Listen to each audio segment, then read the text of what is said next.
काका काका तुमको आता नहीं, तुम एम्प्लॉयमेंट लोगे? एम्प्लॉयमेंट मांगने चले, भैया हमको नौकरी दे। क्या करोगे नौकरी में? इस देश का 80% युवा रील बना रहा है, ओवरब्रिज पे ऐसे खड़ा है, ये गोल्ड फ्लैग छोटी लिए टहल रहे कि अबे साले डिस्कस कर रहे हैं कि यार वो जो है कैटरीना कैफ की यार विक्की कौशलवा से शादी हो गई। ये अपने आप को विक्की कौशल से ज्यादा स्मार्ट मान रहे हैं। बाबा की गवर्नमेंट से ऐसा थोड़े कि इससे पहले जो गवर्नमेंट थी उसमें सब राम राज्य चल रहा था, तब भी सब परेशान थे, लेकिन बाबा की गवर्नमेंट से दो लोग बहुत परेशान हैं। तुम यार काम सही से करो, सिलेक्शन क्यों नहीं होगा?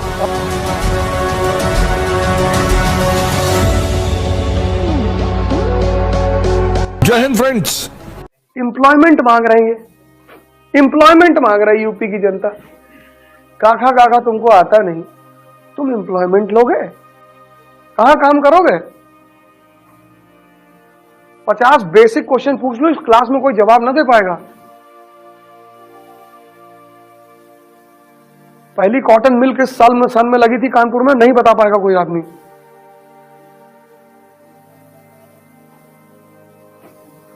पचास सवाल अगर कर दूं, 50 एम्प्लॉयमेंट मांगने चले, भैया हमको नौकरी दे। क्या करोगे नौकरी में? इस देश का 80% युवा रील बना रहा है, ओवरब्रिज पे ऐसे खड़ा है, तो फॉर्च्यूनर चल रही एक्सप्रेस वे पे, उस पे वो रील बना रहा है, गाना गा रहा है, जहां देखो वहां सेल्फी खींच रहा है। कहीं भी कुत्ता देख लिया, कुत्ते के साथ खींच लिया, कहीं पेड़ देख लिया, पेड़ के साथ खींच। उसको पता ही नहीं करना क्या है। इस देश का युवा, मैं बताया ना, उसका दिमाग इतना खराब है, इतना, स्त्री की इज्जत नहीं कर सकता वो। को बहन बनाना जरूरी नहीं है, लेकिन इज्जत तो कर सकते हो।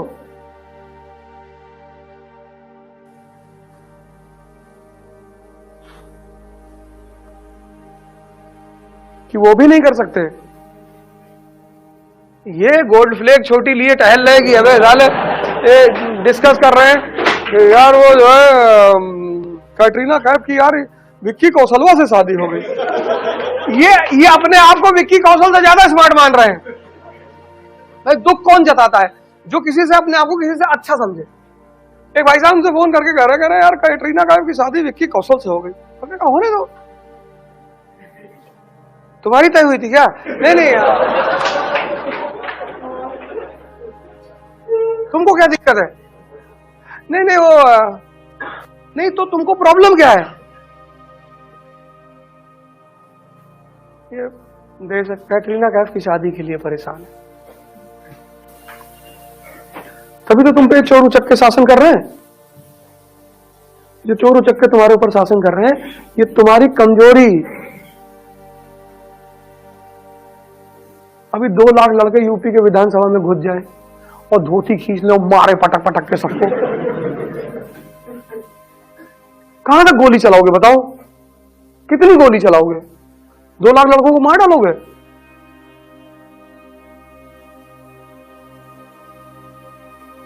दो लाख लड़कों को मार डालोगे? लेकिन ये पता है कोई गुटखा खाए पड़ा है, कोई बीड़ी पी रहा है, कोई खाई नहीं मिल रहा है। भैया बहन पीओ का एग्जाम दिए थे, नहीं हो। इनको पता है कि इस देश का युवा मरा हुआ है, इसको कौन जगाएगा? इसको कोई जगाने जाएगा, बोलेगा पंडित है, दिमाग लगा रहा है। एक बड़े फेमस नेता है यूपी के, हमसे क्या चुनाव लड़ोगे इस बार? हमने कहा मैं ना लड़ूंगा, हमको गाली देना है लोगों को, हमसे ना हो पाएगा। तुम्हारे लिए काम करें और तुम्हारा पैर छुए, गांव गांव जाके तुमसे वोट मांगे, भैया हमको वोट दे दो, बाहर में जाओ तुम। वो गरियाएंगे, जिस गांव में जाएंगे पहले गरियाएंगे कि काट डालेंगे साले वोट नहीं दोगे तो, और तब तुम उनको वोट दोगे नहीं। तुम्हारा सबका ईगो जाग जाएगा, यार इतना बदतमीज है, बताओ। इलेक्शन से पहले गाली दे रहा, इलेक्शन से पहले गाली दे रहा। तो हम इलेक्शन लड़ने जाएंगे? हम नहीं लड़ेंगे इलेक्शन, हम गाली देंगे।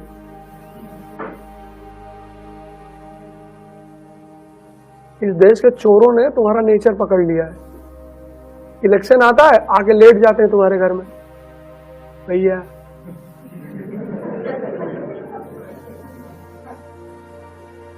तो तुम्हारा नेचर पकड़ चुके हैं, तुमसे डरते ही नहीं।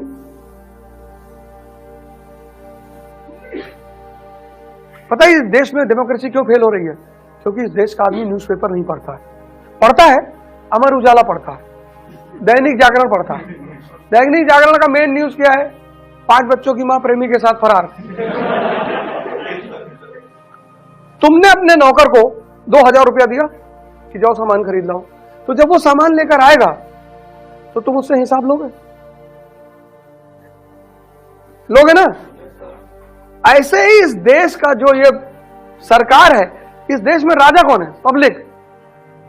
तो जब सरकार पैसा खर्चा करेगी, जिसको हम बजट कहते हैं, तो उस बजट पर क्वेश्चन पूछने का हक किसको है? इस देश की जनता को। उस जनता का प्रतिनिधि कौन बैठा हुआ है? अपोजिशन। लेकिन इस देश की जनता को मतलब ही नहीं है। नौकर को सब पैसा दे दी है, कह रही लुटाओ।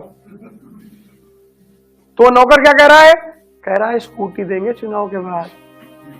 तुम्हारे नाना पैसा रख गए जो स्कूटी दोगी?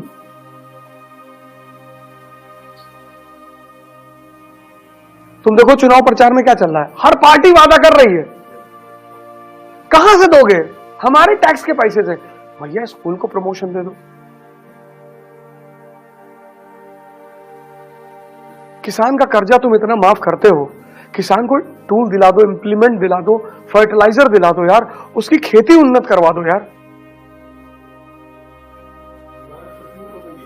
इस देश का जो नौकर है, उसका मालिक उससे पूछता ही नहीं कि तुम पैसा कहां खर्चा कर रहे हो। तो नौकर उड़ा रहा है। फिर वो नौकर क्या कर रहा है? अब मालिक, कभी कभी मालिक भड़काता है। जो मालिक है उसमें 2-4 लोग पढ़े लिखे हैं, तो वो अनपढ़ वालों को भड़काते हैं, गरीबी सरकार की देन है, गरीबी। तब पब्लिक खड़ी हो जाती है। यूपी और बिहार सामंतवाद का आज भी शिकार है। यहां ऐसे ऐसे जमींदार हैं जिनके पास आज भी 50-50 हजार बीघा जमीन है।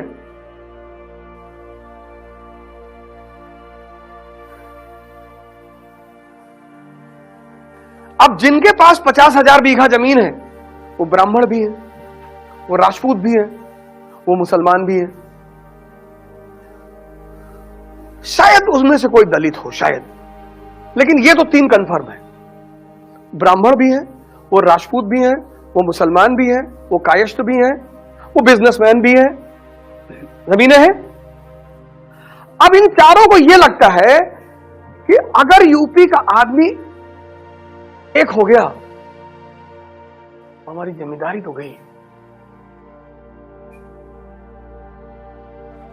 तो इन्होंने क्या किया? तो वो जो मुसलमान जमींदार है 50,000 बीघे वाला, जिसकी हर साल की इनकम 100 करोड़ है, वो 100 करोड़ में से 5 करोड़ रुपए निकाल लेता है। किसी हमारे जैसे वक्ता को पकड़ता है और कहता है कि एक ऑर्गेनाइजेशन बनाओ, मुसलमान उत्थान समिति।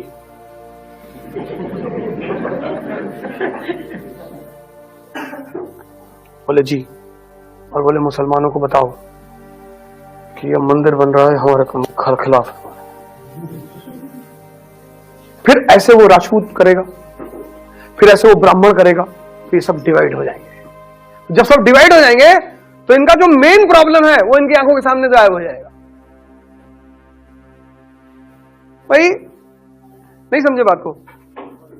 ब्राह्मण महासभा, क्षत्रिय महासभा, कायस्थ महासभा।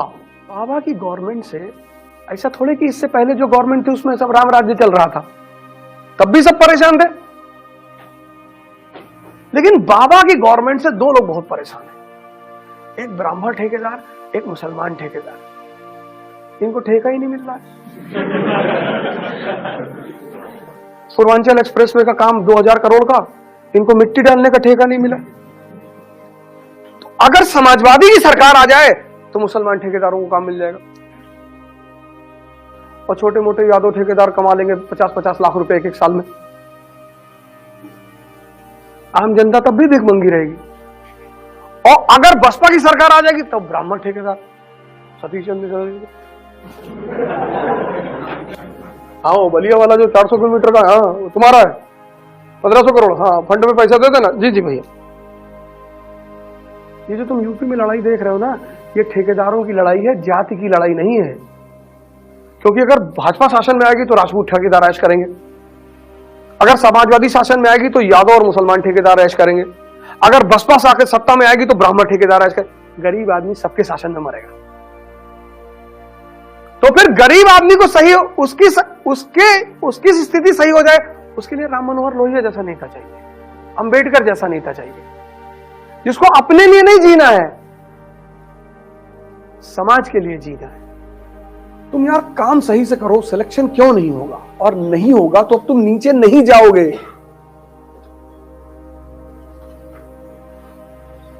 ,95% लोग आज इसलिए डिप्रेशन का शिकार हैं, ओवर थिंकिंग। उसकी वजह यह है कि वो वीक है ना अंदर से। तुमसे ध्यान करने के लिए जो कहता तुम उसका मजाक उड़ाते हो, तुम भारत के संतों का मजाक उड़ाते हो। एक दो संत अगर पकड़ ही लिए गए किसी काम में, 250 का नकली नोट देखे हो, असली होता ही नहीं। जिसका असली होगा उसका नकली भी होगा। और ये पश्चिम के लोग चाहते नहीं कि तुम ध्यान करो, क्योंकि तुम ध्यान करोगे मन से मजबूत हो जाओगे, तुमको स्ट्रेस होगा ही नहीं। स्ट्रेस होगा नहीं, तुम गुटखा खाओगे नहीं। गुटखा खाना मतलब क्या? जुगाली। मुंह चलता रहेगा तो दिमाग शांत रहेगा। यहां मैं देख रहा हूं लोगों को, मतलब वो बनमस्का वाला सुबह 7 बजे आके गुटखा मुंह में डाल लेता है। मैंने कहा यार तुम बेचते तो अमृत हो और खुद खाते जहर हो। अरे भैया, हम कहीं जितना कमा रहे हो ना, ये सब अस्पताल में चला जाएगा।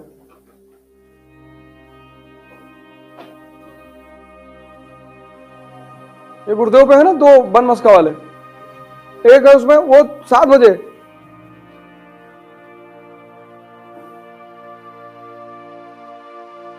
तो ठीक है कुछ लोग परेशान हैं। और एड यहां पे गुटखा का इतना जबरदस्त है।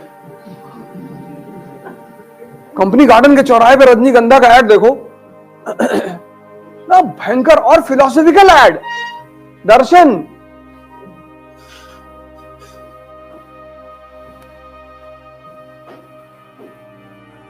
गुटखा मत खाओ, मिट्टी खा लो उठा के, फायदा करेगी, इम्यूनिटी स्ट्रांग करती है, पर गुटखा मत खाओ। प्राणायाम करो यार। स्ट्रेस हो रहा है, मैं समझ रहा हूं, तुम तैयारी कर रहे हो, पढ़ना पड़ रहा है, स्ट्रेस हो, ये तो बात मैं समझ ही रहा हूं। चाय ज्यादा मत पियो, और अगर पीते हो तो नींबू की चाय पिया करो। तुमको तो स्ट्रेस होना ही होना है, इतनी बड़ी प्रिपरेशन है, स्ट्रेस नहीं होगा। हर दिन 6-6 घंटे का मटेरियल यहां डाइजेस्ट करना है, हर दिन कम से कम न्यूज़पेपर तो हर दिन पढ़ना है ना। तो 4-5 दिन बाद मन एकदम पक जाएगा कि भैया रहने दो, तो उसको बचने का कोई तरीका तो चाहिए, वो उसका भी तो सोल्यूशन चाहिए।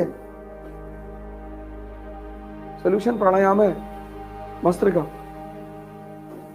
चैलेंज करते हैं, आधा घंटा करना जिस दिन शुरू कर दोगे ना, कोई नशा नहीं करोगे।